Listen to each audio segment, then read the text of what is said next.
ప్రార్థన చేసుకుందాం. ప్రేమల మాటలో తండ్రి, నమ్మకాన్ని మా దేవానికి స్తోత్రం ఆచరించుకుంటున్నాం. ఈ మధ్యాహ్న కాల సమయంలో వచ్చిన బిడ్డలందరూ బట్టి స్తోత్రాలు. ఇంకా కొందరు రావాల్సిన వారిగా ఉంటున్నారు, వారిని కూడా నడిపిస్తురండి. వచ్చిన వారి కాడికి వెళ్లకుండా వారితో మాట్లాడుతున్నామని ప్రార్థిస్తుంటున్నా. ప్రభు అంత మాత్రమే కాదు, ఇది అవసరమైన అభిషేకించి దయగల మాటలు, చేయగల మాటలు, అనేక జీవితాలు కట్టేది, కుటుంబాలు కట్టేది, శాంతి సమాధానంతో ఉండేటటువంటి గొప్ప ధన్యత ప్రభావం మీద చేయమని ప్రార్థన చేస్తూ, వచ్చిన ఒక్కరి కాడికి వెళ్లకుండా సహాయం చేయమని ప్రార్థన చేస్తూ, ఇందుకార శక్తులను ఆపడమనిపిస్తూ మమ్మల్ని తగ్గించుకుంటూ మీ వైపు చూస్తూ యేసయ్య పరిశుద్ధ నామమున స్తుతించి ప్రార్థించి కనపరిచి వేడుకొనుచున్నాము తండ్రి. ఆమేన్. నేను తిరిగి అది యెషయా గ్రంథము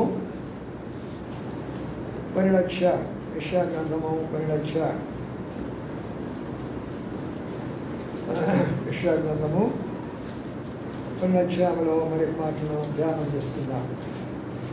యెషయా గ్రంథంలో మనం చదువుకున్నటువంటి మాట, ఆ మాటను తిరిగి మరొకసారి జ్ఞాపకం చేసుకొని అందులో ఉన్నటువంటి కొన్ని రహస్యాలు కూడా మనం తెలుసుకోవడానికి ప్రయత్నం చేద్దాం. 10,00,000 చదువుదాము. 3వ వచనం అందరూ కలిసి చదువుకుందాం. కావున మీరు ఆనందపడి రక్షణాధారులైన పౌరులను మీరు చేరుకుంటారో ఆ దేవుని నిలవగలరు, యెహోవాను స్తుతించి ఆయన నామమును ప్రకటించుడి. జనులలో ఆయన నామము ఘనమైనది. ఆత్మను తెలుసుకోండి. చాలు తిరిగి ఆదికాండం 26వ అధ్యాయం. ఆదికాండము 26వ అధ్యాయం. ఆదికాండము 26వ అధ్యాయంలో అక్కడ కూడా కొన్ని విషయాలు మనం జ్ఞాపకం చేసుకుంటాం. ఆదికాండము 26వ అధ్యాయం. 26వ అధ్యాయంలో 16వ వచనం నుంచి కొన్ని వచనాలు మార్చి చెప్పుకున్నాం. ఆదికాండము 26వ అధ్యాయము 16వ వచనం. అబీమెలెకు, నీవు మాకంటే బహు బలం గలవాడు కనుక మా యొద్ద నుండి వెళ్ళిపోమని ఇస్సాకుతో చెప్పగా,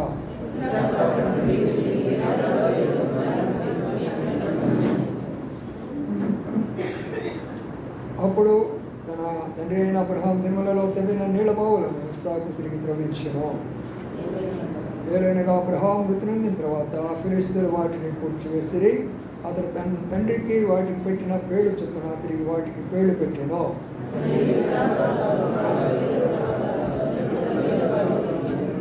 అప్పుడు గెరారు కాపురులు ఇస్సాకు కాపురులతో జగడమాడి, ఈ నీరు మాదే అని చెప్పారు కనుక వారు తనతో గ్రహించినందున అతను ఆ బావికి ఇస్సాకు అని పేరు పెట్టెను. వారు మరొక బావి త్రవ్వినప్పుడు దాని కొరకు జగడమాడి కనుక దాని సిత్నా అని పేరు పెట్టెను.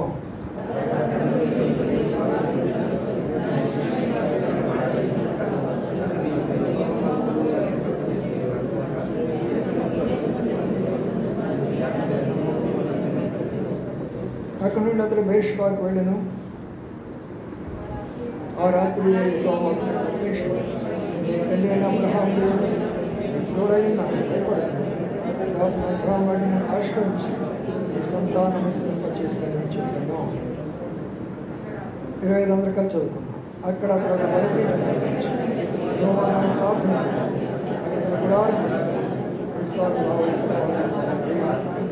అతను లేఖన భాగాన్ని ప్రవాసనం చేయించింది.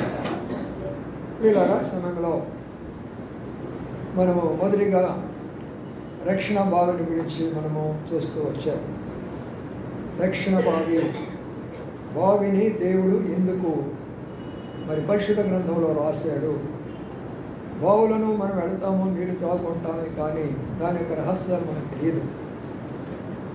పూర్వకాలమున అనగా మరి మా యొక్క తండ్రి కాలాలు మేము చూసింది ఏంటంటే, బావులు అనేటటువంటి గ్రామాల్లో ఉంటాయి. ఆ గ్రామాల్లో ఆ గ్రామం మొత్తానికి ఒక బావే ఉంటుంది. కొన్నిసార్లు పేటకు ఒక బావి ఉంటుంది. ఆ తర్వాత కొంతమంది ధనవంతులు ఏం చేస్తూ ఉంటారంటే, వాళ్ళు మరి వారి యొక్క కాంపౌండ్లోనే ఒక బావిని తవ్వించుకుంటారు. ఎందుకంటే నీరు చాలా ప్రాముఖ్యమైనటువంటిది. మనం ఏమి లేకపోయినా ఒక రకంగా బ్రతకొచ్చు, కానీ నీరు లేకపోతే బ్రతకలేము. చూడండి, నేను చూస్తూనే ఉన్నాను. పోయినోళ్ళు పోయినట్టే ఉన్నారు, తాగినోళ్ళు తాగినట్టే ఉన్నారు, మంచిళ్ళు తాగినోళ్ళు, వచ్చేవాళ్ళు తాగినోళ్ళు తాగుతారు. ఎందుకంటే దప్పిక, దాహం. కాబట్టి ప్రియులారా, నీరు చాలా ప్రాముఖ్యమైనటువంటిది. నీరు మనకు స్నానం చేయడం, మనకు తృప్తినిస్తూ ఉంటుంది. నీటి ద్వారా మన దాహం తీరుతుంది. నీటి ద్వారా మన వంటను తయారు చేసుకుంటాం. నీటి ద్వారా మన వస్త్రాలను శుభ్రపరుచుకుంటాం. ఆఖరికి నీటి ద్వారా ఈ కరెంటును కూడా మనం వాడుకుంటాం. నీటిలో ఎంత గొప్పతనం ఉందో చూశారు కదా. అంటే దాని అర్థం ఏంటంటే, మనల్ని శుద్ధిపరచాలన్నా, మన దాహం తీర్చాలన్నా, మన యొక్క స్నానం కావాలన్నా, మన ఆహారం కొరకై వంట తయారు చేయాలన్నా, మన వెలుగు కొరకై కరెంటు రావాలన్నా నీరు అంత ప్రాముఖ్యం. కాబట్టి ప్రభుయేసు క్రీస్తు వారు ఏమన్నాడంటే, నేను జీవజల ఊటను అని అన్నాడు. ఆయన కేవలము ఒక జలమని చెప్పుకోలే. జీవజలము అనేది వేరేగా ఉంటుంది. జలాలు చాలా ఉంటాయి, కానీ అందులో జీవం ఉండదు. కొన్ని ఉప్పంగా ఉంటాయి, కొన్ని సప్పంగా ఉంటాయి, కొన్ని ఇంకా పుల్లంగా ఉంటాయి, కొన్ని రకరకాలుగా ఉంటాయి, కొన్ని తీపిగా ఉంటాయి. మేము నాగ్పూర్లో ఉన్నప్పుడు ఎలాంటి నీళ్ళు ఉన్నాయంటే, నాగ్పూర్ నీళ్లు నేను తాగిన తర్వాత బెంగళూరు నీళ్లు తాగాను, మెడ్రాస్ నీళ్ళు తాగాను, బాంబే నీళ్ళు తాగాను, ఆంధ్రాలో అనేక ప్రాంతాల్లో తాగాను. కానీ నాగ్పూర్లో ఉన్నటువంటి ఆ టేస్ట్ నీళ్ళు ఇంతవరకు నేను ఎక్కడా తాగినా. దేవుడు ఒక్కొక్క స్థలాన్ని ఆశీర్వదించి అంత మంచి నీరునిచ్చారు నాగ్పూర్కి. తీయటి నీరు. ఏ ప్రాంతంలో నువ్వు బావేసిన ఉప్పు నీళ్ళు అనే మాట కనబడదు. ఏ పేటలో నువ్వు బావి త్రవ్వినా ఉప్పు నీరు అనే మాట కనబడతావు, సవనీరు అనే మాట కనబడతావు. ప్రతి ఒక్క కాంపౌండ్లకు మంచి బావి త్రవ్వుకుంటారు, శ్రేష్టమైనటువంటి నీరు తాగుతారు. అందుకనే ప్రభు ఏమంటున్నాడంటే, నేను జీవజలము ఇవ్వటను అనగా దేవుడు దేనితో పోల్చుకుంటున్నంటే జీవజలము అనగా నిన్ను తృప్తినిచ్చేది, నీ దాహం తీర్చేది. మరి దాహం ఉన్నది, డబ్బు సంపాదించాలా, ఎంత 1000, ఇంకెంత 10,000, ఇంకెంత 1,00,000, ఇంకెంత 1,00,00,000 మన చెబుతూ ఉంటున్నాడు. అనేకమైనటువంటి డిమార్ట్లు పెట్టి కోట్లు సంపాదిస్తున్నారంట. దాహం అయితే ఎలా వాళ్ళకి? దాహం తీరితే సరిపోతుంది కదా. వాళ్ళని అట్లా పెట్టేసి మన వాళ్ళు ఒకరు ఉన్నారు, దైవ సేవకుని యొక్క కుమారుడు, ఆయన పెద్ద దైవ సేవకుడు, ఈయన దైవ సేవకుడే, జయపాల్ గారి కుమారుడు అంట. నిన్న దాన్ని చూస్తే నేను ఆశ్చర్యపోయాను. ఒక్కరోజు నా మీటింగ్ ఖర్చు ఎంత తెలిసిన 63 లక్షలు. అమ్మాయి బాబు, నాకు 63 లక్షలు ఒక్కరోజు వస్తే నేను సంఘాన్ని ఎప్పుడో మందిరాన్ని కట్టుకునేవాడిని అనుకున్నాను. అవును, వాడు సామాన్యంగా ఉండదు. వాళ్ళ యొక్క డెకరేషను, వాళ్ళ యొక్క తీసుకునే ఫోటోగ్రాఫ్లు, వాళ్ళ యొక్క కుర్చీలు, వాళ్ళ ఏసీలు, వాళ్ళ యొక్క డాన్సులు, వాళ్ళ యొక్క హాళ్ళు, ఆ యొక్క రెంటలు, వారు చేసుకునేది 63 లక్షలు. అంటే నేను పోనీలే 63,000 అంటే ఒక రకంగా ఉంటుంది, కానీ 63 లక్షల ఒక రోజుకి 63 లక్షలట. చూడండి ప్రియులారా, దాహము క్రైస్తవుడికి తీరటం లేదు, దాహము పాస్టర్లకి తీరటం లేదు, దాహము అన్యులకు కూడా తీరటం లేదు. ఆ దాహాన్ని తీర్చేదాని కొరకై ప్రభు ఈ లోకములోకి ఉదయకాలం ఫస్ట్ మెసేజ్లో చూస్తూ వచ్చాము. పరలోకములో నుంచి జీవజల ఊట దగ్గరికి వచ్చాము. రండి, ఇరిమియా గ్రంథంలో ఒక మాట చదువుకుందాము. ఇక్కడ ఏం చెప్తున్నాడు ఒక మాటను జ్ఞాపకం చేసుకుందాం. ఇరిమియా గ్రంథంలో ఒక మాటను అక్కడ రాస్తూ ఈ మాటను జ్ఞాపకం చేయబడుతూ వచ్చింది. చూడండి, 2వ అధ్యాయం 13వ వచనం ఎవరైనా చదవండి. నా జనులు 2 నేరములు చేసి ఉన్నారు, జీవజలముల ఊటనైన నన్ను విడిచి ఉన్నారు. తమ కొరకు తొట్లను అనగా బద్దలై నీళ్లు నిలవని తొట్లను తొలిపించుకొని ఉన్నారు. చూసారంట, నా జనులు బయటివాడు కాదండి, దేవుని నమ్ముకున్న వారే, దేవుని ద్వారా పిలువబడినటువంటి వారే, దేవుని ద్వారా ఏర్పాటు చేయబడినటువంటి వారే, దేవుని ద్వారా ఆశీర్వదించబడిన వారే, వారే ఇశ్రాయేలీయులు. వారు మన కళ్ళతో చూస్తున్నాము.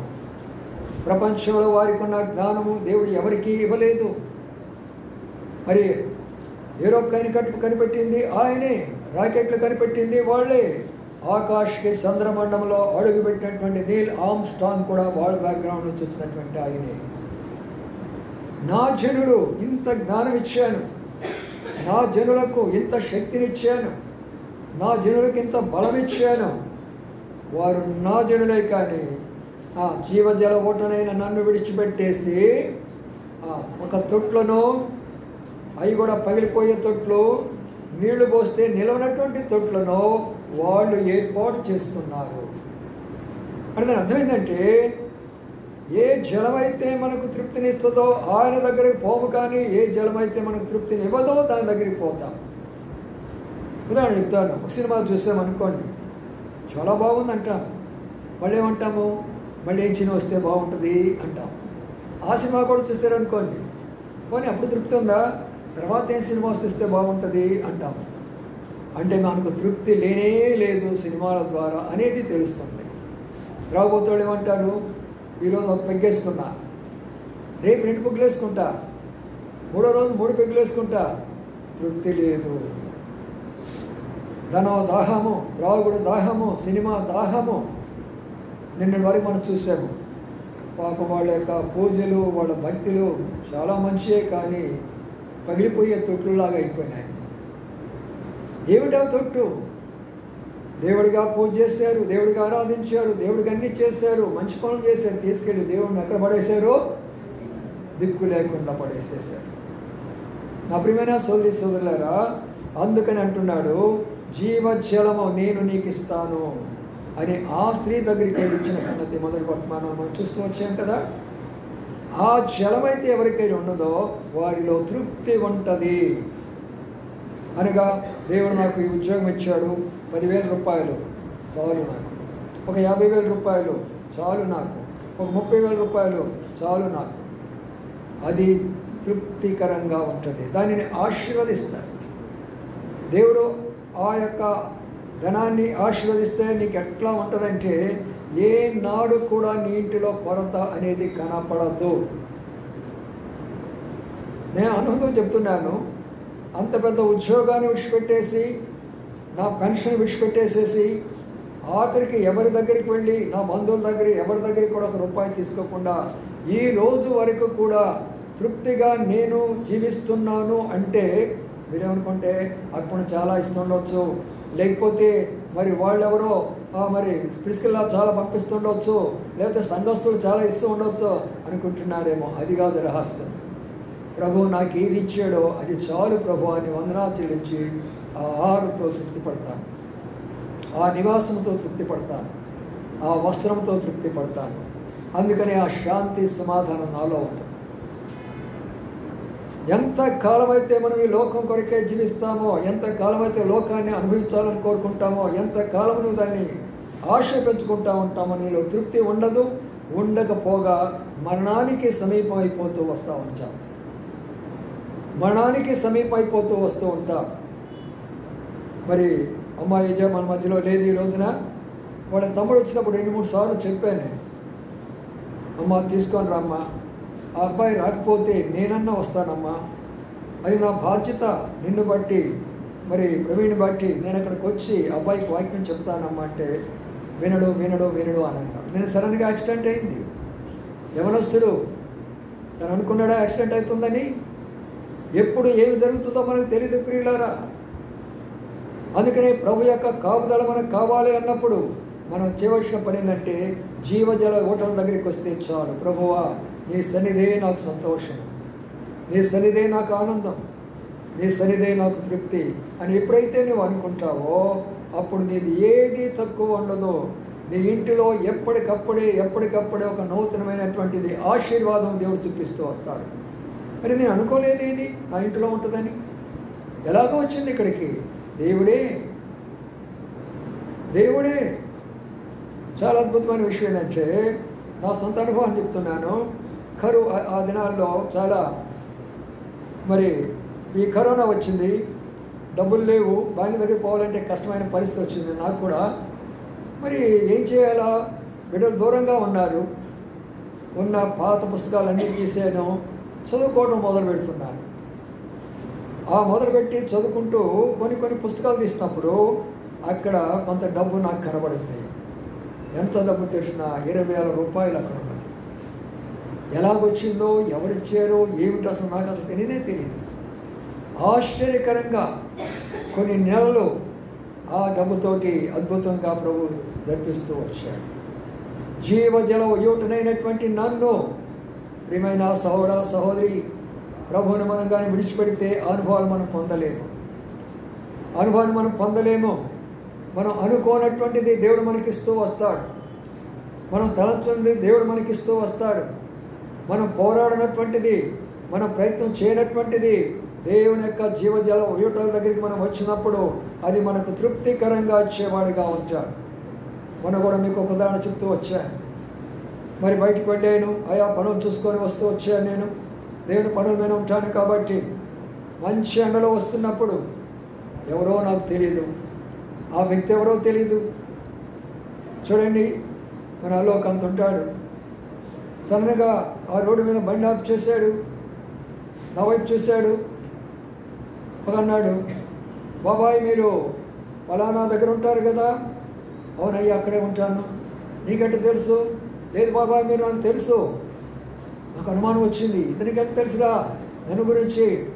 ఇక్కడ ఈ రోజుల్లో పాస్టర్ని తీసుకెళ్ళి కిడ్నాప్ చేసి సాగుపడుతున్నారు.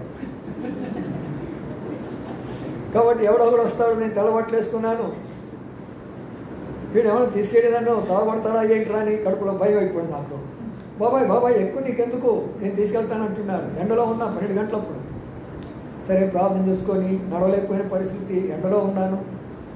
అప్పుడు ప్రార్థన చేసుకుని ప్రభువా విశ్వాసం చెప్తున్నానయ్యా, ఇంటికి తీసుకెళ్ళయ్యా, ఎక్కడ కొద్ది ప్రభువా అని ప్రార్థన చేసుకున్నాను. చక్కగా తీసుకొచ్చాడు, ఇంటి దగ్గర విడిచిపెట్టాడు. బాబాయ్ నేను వస్తానా వెళ్తానా అన్నాడు. ఎవరు రాసరా? నన్ను బాబాయ్ అంటాడు. ఇల్లు ఇక్కడ ఉందని ఎక్కడ తెలుసు?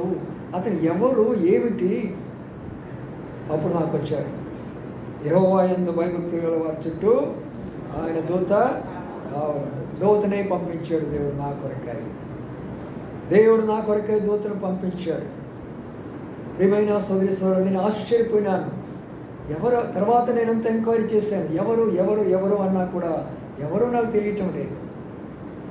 ఎందుకంటే నిజమైన విశ్వాసం మన మీద ఉన్నప్పుడు, నిజంగా మనం ప్రభు మీద ఆధారపడినప్పుడు ఆయన ఎన్నడూ మనం విడిచిపెట్టడు. నేను ఎంతో భయపడ్డాను, నిజంగా చెప్పాలంటే చాలా భయపడ్డాను. ఈ అబ్బాయి ఎవరో పాస్టర్ని కిడ్నాప్ చేసుకొని వెళ్ళిపోతున్నారు, చంపేస్తారే, ఏమన్నా ప్రణాళిక వేసి ఆయన వెంటబడుతున్నాడా?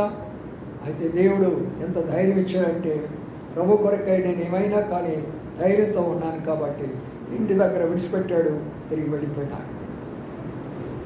దేవుడు మనకు తృప్తినిచ్చేటటువంటి దేవుడు. జీవ జల యూటలో ఆయన దగ్గరికి వచ్చిన వారికి నాడు ఏది తక్కువ ఉండదు. ఇది కొరత ఉన్నదని నీవు అనుకోవద్దు. నీకు ఏది ఎప్పుడు కావాలో ఆయన తెలుసు. ప్రతి విషయంలో కూడా తెలుసు. మన మధ్యలో ప్రభు అనే ఒక సహోదరు నూతనంగా వస్తూ ఉంటున్నాడు. ఆయనకి దేవుడు అంటే తెలీదు, భయం అంటే తెలీదు, మరి ఏది తెలియదు. ఆయనకి మహావిగ్రహారాధికుడు, వాడి ఇంటి వైపు చూసినప్పుడు మహావిగ్రహారాధికులు వారందరూ కూడా. అయితే ఈ మధ్యకాలంలో మనం స్థలాలు చూస్తున్నప్పుడు పరిచయం అయిపోయినాడు. పరిచయం అయిపోయి తానే ఫోన్ చేసి మరి నా దగ్గరకు వచ్చి నన్ను తీసుకొని వెళ్ళి అనేక స్థలాలు చూపిస్తున్నాడు.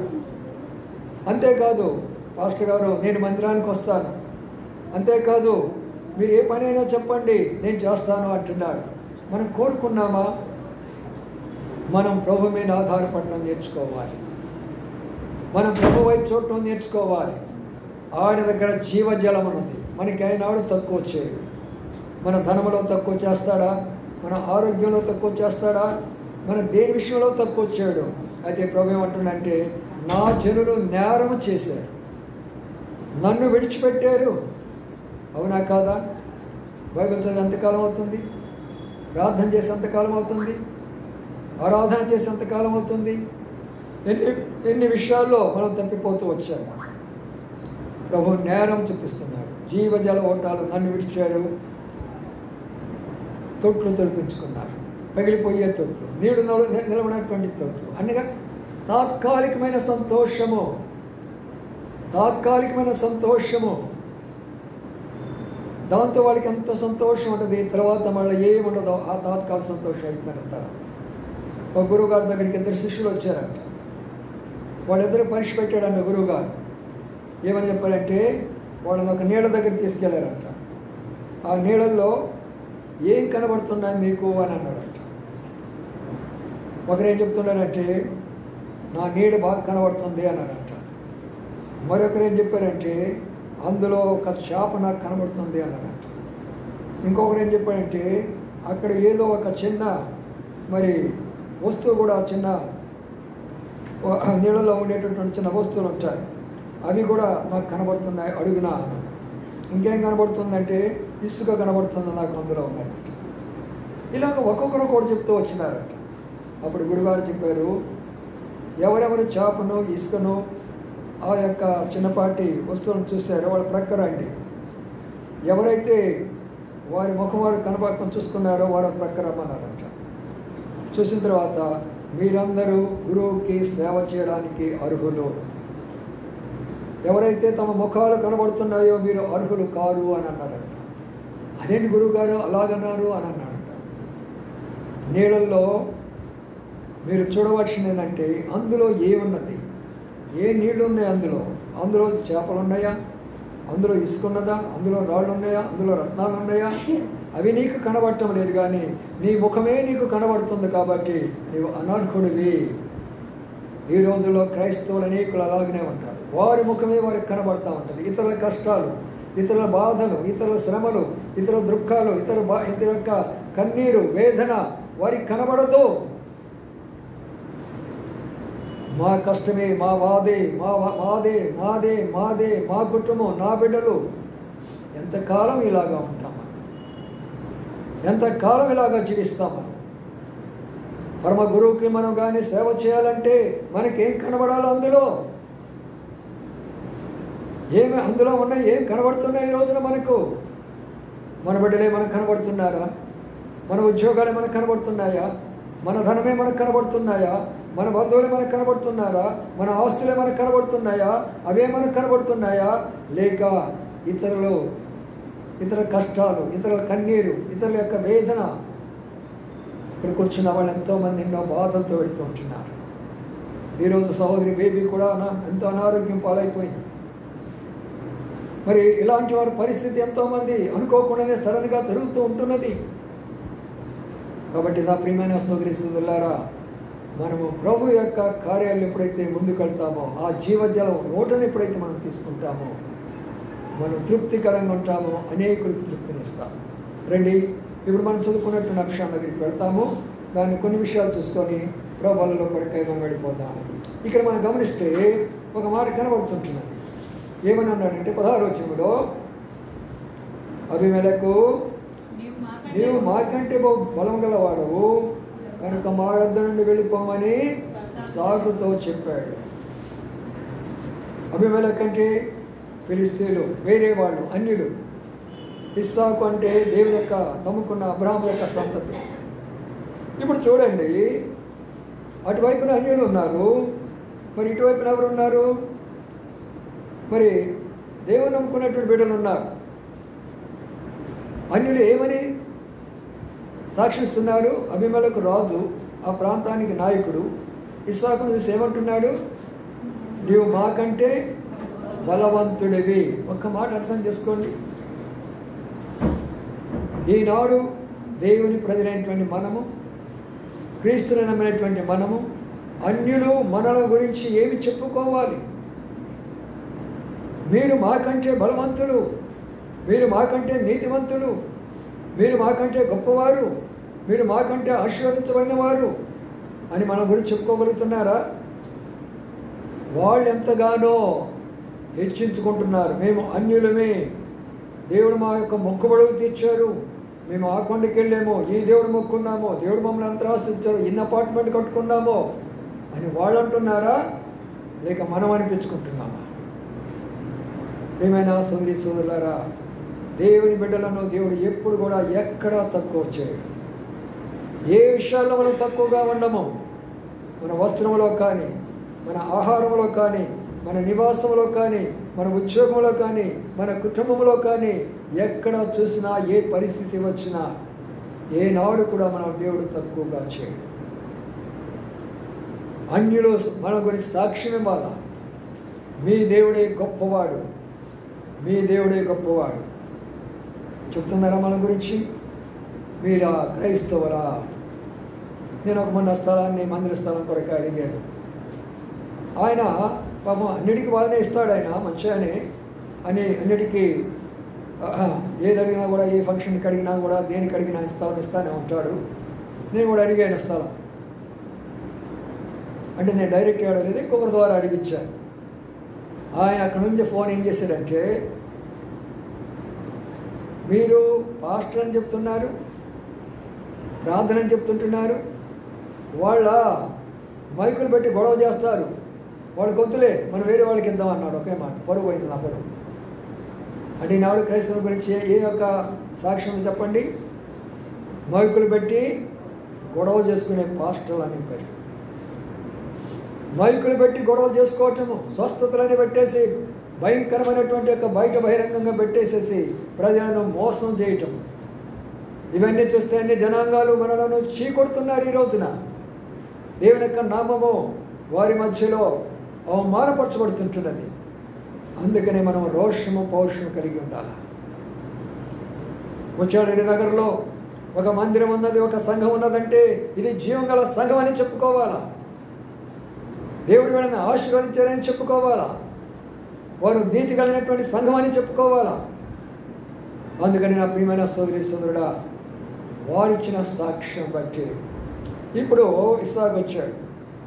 ఇష్టాకు వచ్చినప్పుడు తనకేం కనబడుతున్నాయంటే అబ్రహాము ఆ ప్రాంతంలో తిరిగి కష్టపడి ఆ ప్రాంతాలను అనేకమైన బావులు తవ్వించాడు. అబ్రహాం యొక్క కష్టార్జితము ఆ ప్రాంతంలో ఉన్నది. కుమారుడు వచ్చాడు అక్కడికి. ఇప్పుడు కుమారుడు వచ్చి చూసినప్పటికీ తండ్రి యొక్క కష్టం ఎలాగైపోయిందంటే అన్ని బావులు కూడా ఫిలిస్తీన్లు ఏం చేసేసారంట, ఊడ్చివేశారు. ఇదే ఈ రోజులో దొరుకుతున్న నాయకత్వం, ఈ రోజులో దొరుకుతున్న రాజరికము, ఈ రోజుల్లో జరుగుతున్నటువంటి మరి అనేక మంది చెప్పుకుంటారు కదా, పరిపాలించే పరిపాలకుల యొక్క కుట్రాలు ఇవన్నీ కూడా ఇదే. ఏదంటే ఒకరేమైతే మంచి కార్యం చేశారో మరొకరు వస్తారో దాన్ని తీసివేస్తారు. ప్రజలకి ఏది మేలు చేయాలని ఒకరు భావితమైతే దానిని పూడ్చివేస్తారు. విద్యార్థులకు ఏది కావాలని చేస్తారో దాన్ని విద్యార్థులకు కాకుండా చేస్తారు. రైతులకి ఏది మేలు అనుకుంటారో దాన్ని తీసివేస్తారు. వృద్ధులకి ఏది కావాలనుకుంటారో అది తీసివేస్తారు.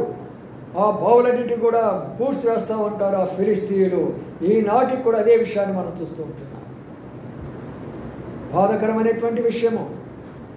దీనినే రాజకీయము అంటారు. ఎక్కడో లేవండి, ప్రతిదీ బైబిల్ గ్రంథంలోనే ఉంటుంది, కానీ మనం అర్థం చేసుకోలేకపోతున్నాం. దేవుడు 33 కోట్ల గురించి బైబిల్లో లేదా, మన భాషల గురించి బైబిల్లో లేదా, మన సైన్స్ గురించి బైబిల్లో లేదా, మన విజ్ఞానాన్ని గురించి బైబిల్లో లేదా, మనం చేసే ప్రతి పండుగల గురించి బైబిల్లో లేదా, ఏమీ లేదు బైబిల్లో. బైబిల్ ప్రపంచ చరిత్ర ఇది. ఈ బైబిల్ చరిత్రను మనం అర్థం చేసుకోవాలి. అందుకనే ఆ బావులను చూసినప్పుడు ఇస్సాకు హృదయం ఎంతగానో వేదన చెందింది. ఇస్సాకు హృదయం ఎంతో బాధ చెందింది. అయ్యో, నా తండ్రి కష్టపడి బావి తవ్వాడే, ఈ బావిని ఫిలిస్తీయులు మూసివేసేసారే, మట్టి పోసారే, మన్ను పోసారే, ఏమి చేయాలని నేను ఆలోచన చేశాను. వీళ్ళరా, బావి తవ్వడం అంటే సామాన్య విషయం కాదు. ఒక స్థలాన్ని ఎంచుకోవాలా, కొన్ని గడ్డపార్లు తీసుకొని వెళ్ళాలా, చిలకపార్లు తీసుకొని వెళ్ళాలా, త్రవ్వటం మొదలు పెట్టాలా, కొంతమందితో కలిసి త్రవ్వటం మొదలు పెట్టాలి. ఒకరోజు అయ్యే పని కాదది. త్రవ్వే కొన్ని మట్టి వస్తూ ఉంటుంది, మట్టి తీసి బయట పడేస్తూ ఉండాలా. త్రవ్వే కొన్ని బురద పడుతూ ఉంటుంది, బురద తీసి బయట పడేయాలా. రాళ్ళు రప్పలు కనబడుతూ ఉంటాయి, అవి తీసి బయట పడేయాలా. ఇవన్నీ అయిపోయిన తర్వాత కొన్ని మురికి నీళ్ళు వస్తాయి, అవి కూడా తీసి బయట పడాలా. ఆఖరిన మంచి నీళ్ళు వస్తాయి, శ్రేష్టమైనటువంటి నీళ్ళు వస్తాయి. ఎంత కష్టపడాలా. ఇప్పుడులాగా ఒక పెద్ద మరి బోరులాగా ఒకటి వేసేసి దింపేసి ఇంజిన్ పెట్టేసేస్తే నీళ్లు బొయ్యిన పైకి వస్తాయి. అది కాదు పద్ధతి. అనగా దీని యొక్క అర్థం ఏంటంటే, ఒక బావి త్రవ్వాలంటే అబ్రహాం ఎంత కష్టపడ్డాడో ఆలోచన, ఎంత బాధపడ్డాడో చూడండి. ఆ బావి ఎంత రకంగా చేసిన దాన్ని ఫిలిస్తీయులు దాన్ని పూడ్చివేశారు. అంటే ఏమనుకుంటున్నారో, ఈ బావులు ఎవరో కాదు మీరే, ఈ బావులు ఎవరో కాదు మన స్నేహితులే, ఈ బావులు ఎవరో కాదు మన బంధువులే, ఈ బావులు ఎవరో కాదు మన మిత్రులే, ఈ బావులు ఎవరో కాదు మన యొక్క ఇరుగు పొరుగు వారే. శైతానుడు వారి యొక్క హృదయాల్లో ఏమేశాడు, మట్టి పోసాడు, మన్ను పోసాడు. వారి హృదయాల్లో మన్ను పోసాడు, మట్టి పోసాడు, బురద వేసాడు, రాళ్ళు వేసాడు, వాడు పూడ్చి వేసేసాడు. ఎంతమంది జీవితాలు ఈనాడు పూడ్చి చేయబడ్డాయి. వాడి హృదయాల్లో ఏమున్నది? వాక్యం ఉన్నదా, ప్రార్థన ఉన్నదా, దేవుడు ఉన్నాడా, ప్రేమ ఉన్నదా, పరిశుద్ధత ఉన్నదా, ఏమున్నది వారి హృదయాలు ఈ రోజున? పోనీ శాంతి సమాధానాలు ఉన్నాయా? ఏమున్నది వారి హృదయాలు? తృప్తి ఆనందాలు ఉన్నాయా? ఏమీ లేవు. మన్ను పోస్తాడు, మన్ను పోస్తాడు, మన్ను పోస్తాడు. నేడు అనేకుల జీవితాలు మన్నుతో పూర్తయిపోయాయి, పూర్తి చేయబడ్డాయి. అయితే ప్రవేదాని కొరకై ఇస్సాకు వచ్చాడు. అబ్రహాం కుమారుడు చూశాడు, తండ్రిని జ్ఞాపకం చేసుకున్నాడు, తండ్రి కష్టాన్ని జ్ఞాపకం చేసుకున్నాడు, తండ్రి బాధను జ్ఞాపకం చేసుకున్నాడు. ఇప్పుడు వెళ్ళి ఆ బావులు త్రవ్వాలనుకుంటున్నాడు. ఇక్కడికి వచ్చినటువంటి యవన బిడ్డలారా, ఏనాడైనా మీ తల్లిదండ్రుల కష్టాన్ని ఎప్పుడైనా అర్థం చేసుకున్నారా? మీ కొరకై వారు పడినటువంటి బాధలు, వారు పడినటువంటి నిందలు, అవమానాలు, మీ కొరకై పడినటువంటి కష్టము, మీ కొరకై వారు తిరిగినటువంటి తిరుగు, మీ కొరకు వారు సంపాదించిన సంపాదన, మీ కొరకై వారు చెమట వచ్చినటువంటి చెమటను, ఏ యవనస్తులైన ఇక్కడ కూర్చున్నటువంటి యవనస్తులు మీ తండ్రి యొక్క కష్టాన్ని ఏనాడైనా సరే నువ్వు జ్ఞాపకం చేసుకున్నావా? ఈనాడు నేను బీటెక్ అనుకుంటున్నా, ఈనాడు నేను ఎంటెక్ అనుకుంటున్నావు, ఈనాడు నేను లెక్చరర్ అనుకుంటున్నావు, ఈనాడు నేను ఇంజనీర్ అనుకుంటున్నావు, ఈనాడు నేను గొప్ప అనుకుంటున్నావు నీవు. కానీ నీ తండ్రి కష్టాన్ని మర్చిపోయినావు, నీ తండ్రి కన్నీటిని మర్చిపోయినావు, నీ కన్నీటి వేదన మర్చిపోయినటువంటి స్థితిలో ఈనాడు ఉన్నావు. అందుకని భౌతికంగా ఈ రకంగా మనం ఆలోచన చేసుకుంటే పరమ తండ్రి విషయంలో మనం ఎంత శ్రద్ధ కలిగి ఉన్నాం. పరమ తండ్రి విషయంలో పరమ తండ్రి మనకు చదువునిచ్చాడే, ఉద్యోగాలు ఇచ్చాడే, నివాస స్థానాలు ఇచ్చాడే, వస్త్రాలు ఇచ్చాడే, చక్కని భార్యలు ఇచ్చాడే, బిడ్డలు ఇచ్చాడే, అన్నిటిని ఆశీర్వదించాడే. ఆ తండ్రికి ఏమి చేయగలుగుతున్నావు ఈ రోజున? ఎంతమంది జీవితాలు మట్టితో కొట్టుకొని పోతున్నాయి, ఎంతమంది జీవితాల్లో రాళ్ళతో కొట్టుకొని పోతున్నాయి, ఎంతమంది జీవితాలు బురదలతో కొట్టుకొని పోతున్నాయి. భారం ఉన్నదా మనకు? బావులంత దాని కొరకై భారం కలిగి రావాలా, బావిని త్రవ్వాలా, కష్టపడాలా దాని కొరకై, బాధపడాలా దాని కొరకై, ఇబ్బంది పడాలా దాని కొరకై. ఇస్సాకు ఆ నిర్ణయం తీసుకున్నాడు. ఒక తల్లి ప్రార్థన చేసిందంట, చాలా కాలంగా బిడ్డలు లేరంట. అయ్యా నాకు బిడ్డలు లేరు అయ్యా, నాకు కానీ నువ్వు కానీ ఒక బిడ్డనిస్తే నేను నీ సేవకి ఇస్తానయ్యా మంచిగా అన్నాడంట. దేవుడు ఆ ప్రార్థన ఆలకించి ఒక బిడ్డనిచ్చాడంట. అప్పుడు శైతాను ఒక శోధన పెట్టాడంట. దేవుడు ఇంకో బిడ్డిస్తాడులే నీకు, ఈ బిడ్డను నువ్వు బాగా చదివించి ఇంజనీర్ చేస్తే అన్నారంట. అది బాగానే ఉంది కదా, అబ్బాయిని ఇంజనీర్ చేస్తానులే అని ఇంజనీర్ చేసేసారంట. మళ్ళా కొంతకాలము మళ్ళీ ప్రార్థన చేసిందంట, అయ్యా ఆ బిడ్డ ఇంజనీర్ అయ్యాడు అయ్యా, ఇంకో బిడ్డను కానీ ఇచ్చావంటే ఆ బిడ్డను నీ సేవ కొరకు ఇస్తానన్న. అప్పుడు దేవుడు సరే ఇప్పుడైనా ఇస్తుందేమో అని చెప్పేసి మరి ఒక బిడ్డను అనుగ్రహించినాడంట. ఆ బిడ్డను బాగా చదివించింది, ఒక మంచి డాక్టర్ చేసింది అబ్బాయిని. బాగున్నారు సంతోషంగా, ఇంజనీరు డాక్టరు. దేవుడికి ఒక మాట చెప్పారు, అది మర్చిపోయినారు. అప్పుడు దేవుడు జ్ఞాపకం చేస్తున్నట్ట, నాకు ఇస్తానన్నావు బిడ్డ, ఎందుకని ఇవ్వలేకపోతున్నావు? నీ బిడ్డను నువ్వు ఇంజనీర్గా చేసుకున్నావు, నీ బిడ్డను డాక్టర్గా చేసుకున్నావు, మరి నా పని ఏంటి అన్నాడంట. అయ్యా ఈసారి బిడ్డని అయ్యా, నేను తప్పనిసరిగా నీకు ఇస్తానయ్యా. అప్పుడు దేవుడు సరే ఈసారి బిడ్డిస్తున్నాడంట. ఏ బిడ్డనిచ్చేది తెలుసునా? చూడడానికి కన్నులు లేవు, అంగ వికల్పము, కుంటితనము, చేయి కుంటి కాలు కుంటి, ఆ బిడ్డనిచ్చాడంట దేవుడు. ఆ తల్లి కనేసి ఎంతో దుఃఖంతో బాధపడుతుందంటే, ఏంటి నాకు ఎలాంటి బిడ్డనిచ్చాడు, ఏంటి ఇలాంటి బిడ్డనిచ్చాడు దేవుడు నాకు?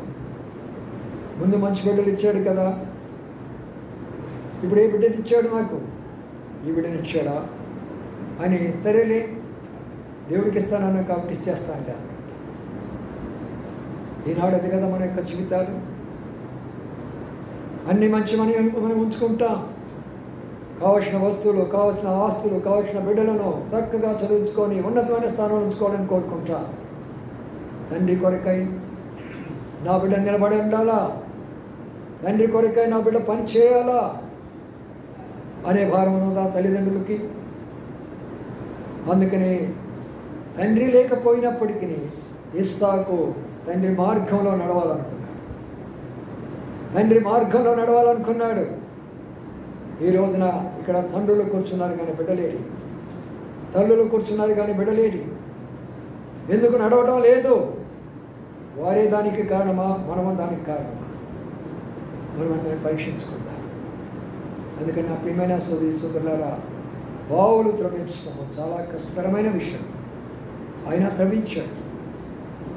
ఒక బావి త్రవ్వించే వెంటనే అక్కడ ఉన్న ఫిలిస్తీన్లు వచ్చారు, ఇది మాది అని అన్నారు, మాది అని అన్నారు. ఇస్సాకు ఏం చేయాలా?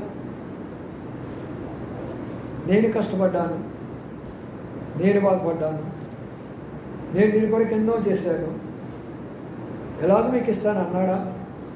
అనలా.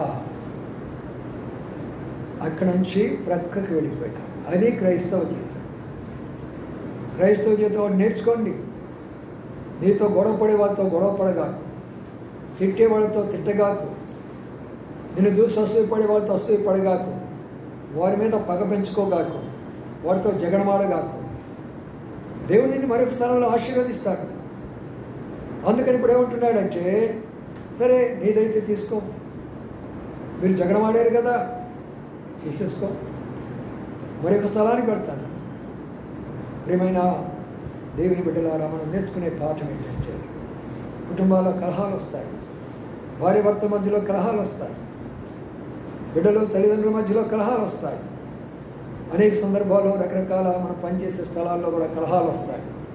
అది మనం ఏం చేయాలి, మనం ఎలాగా ఉండాలి అని మనం గమనించినట్లయితే ఆ స్థలాన్ని విడిచిపెట్టేసి మరొక స్థలాన్ని మనం వెళ్ళాలి.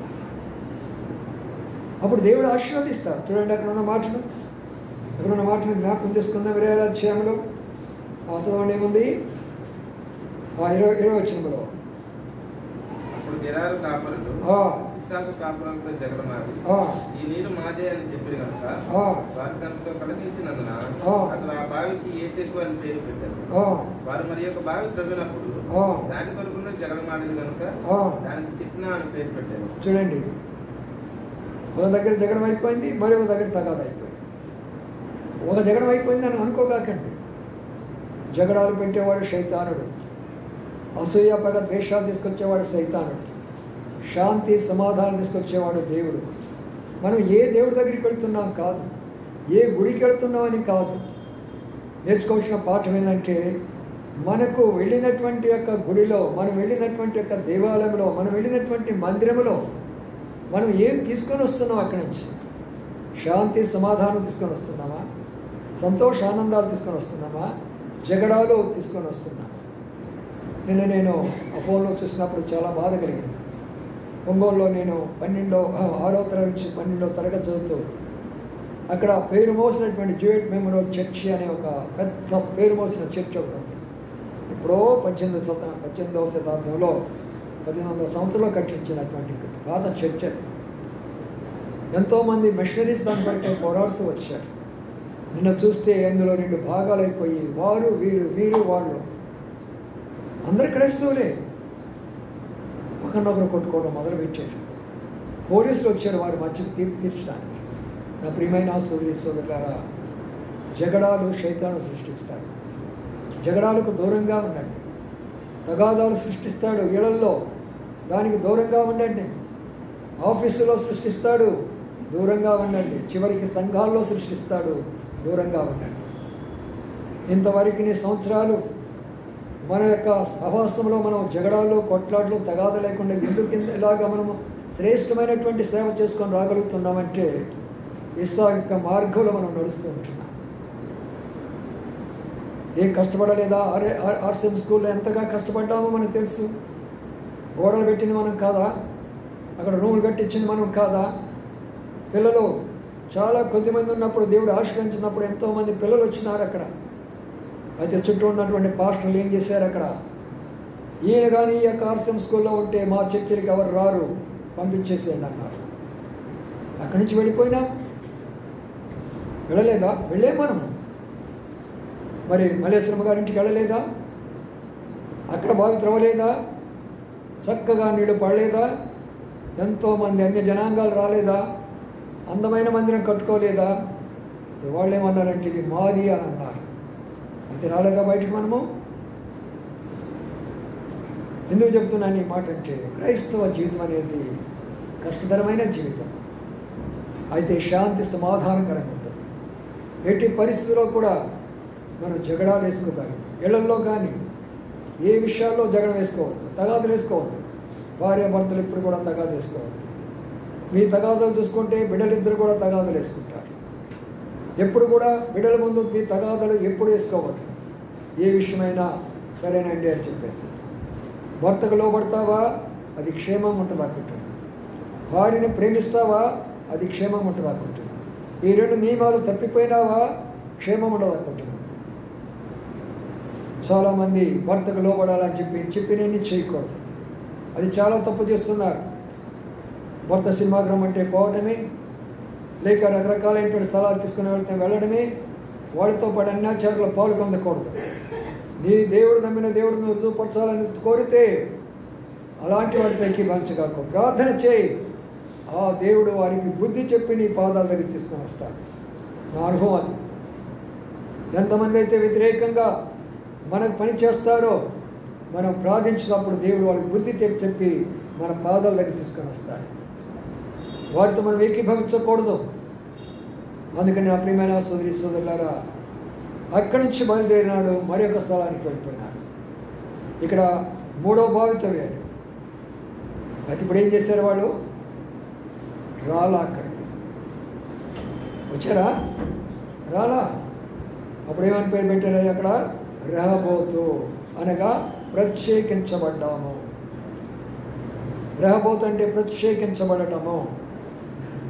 నా ప్రియమైన సోదరి సోదరులారా, అక్కడ ఉన్నటువంటి దేవుని బిడ్డలారా, ఒక స్థలంలో దేవుడు నిన్ను దీవించాడు, 2వ స్థలంలో దేవుడు దీవించాడు, 3వ స్థలంలో కూడా దేవుడు దీవిస్తాడు. నాకు అదే కావాలని మనం పెట్టుకోకూడదు.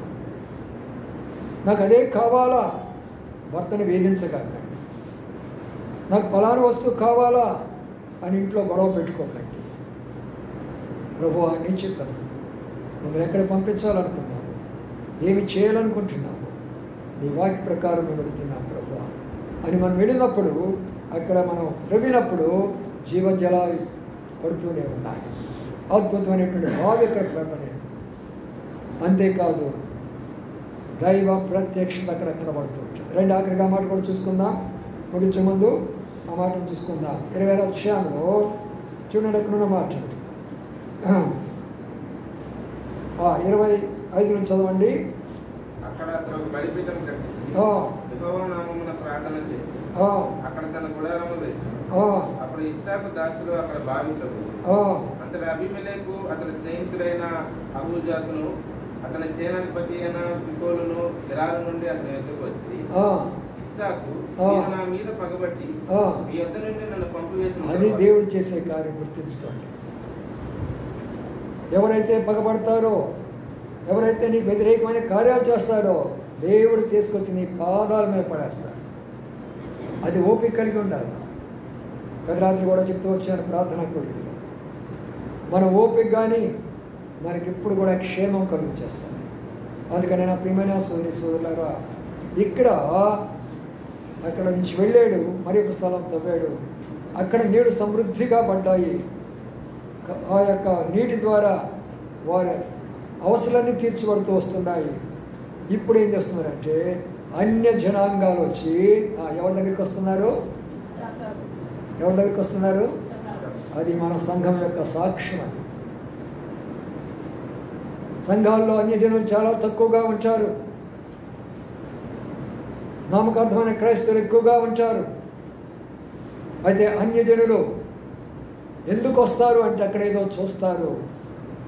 వాళ్ళందరూ చూశారు, ఇస్సాకుతో దేవుడు తోడుగా ఉన్నాడు, ఎక్కడ త్రవ్వుతున్నాడో అక్కడ నీళ్లు పడుతున్నాయి, వారి పశువులకు నీళ్ళు ఉన్నాయి, వారికి నీళ్ళు ఉన్నాయి, ఎక్కడ వారికి తక్కువ లేదు, ఏదో ఒక అద్భుతం జరుగుతున్నది. అందుకని ఆయనతో వెళ్ళి మేము సంధి చేసుకుంటాము, ఆయన దగ్గరికి వెళుతాము. ఎప్పుడైనా గుర్తుపెట్టుకోండి, క్రైస్తవ జీవితంలో ఎట్టి పరిస్థితుల్లో కూడా ఎవరి పాదాల మీద పడవద్దు, మర్చిపోయి కూడా పాదాల మీద పడవద్దు. కొంతమంది రోజుల్లో రాజకీయ నాయకులు బయలుదేరారు.